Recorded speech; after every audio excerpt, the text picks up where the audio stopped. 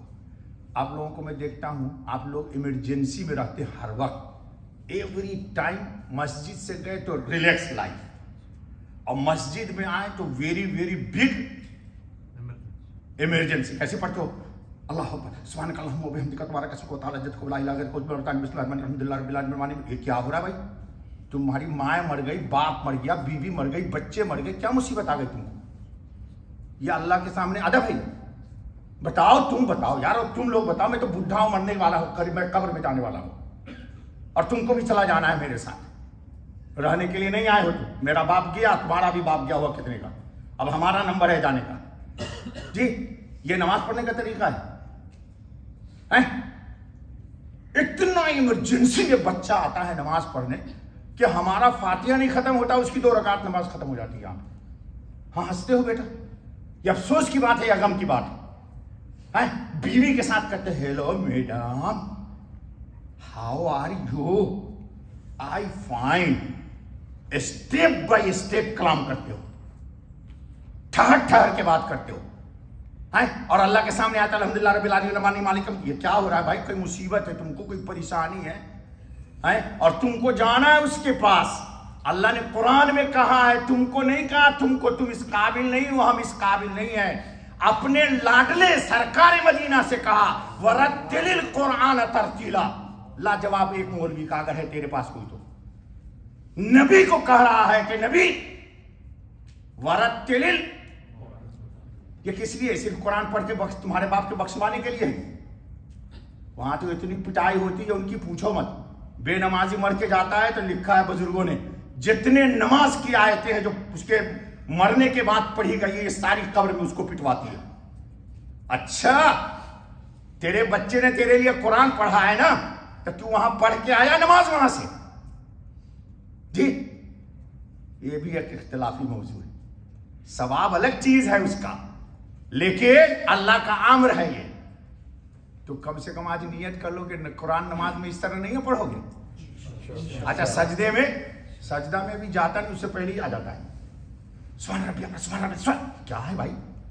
ارے 3 Times ہی کہہ دے سبحان ربی الاعلیٰ۔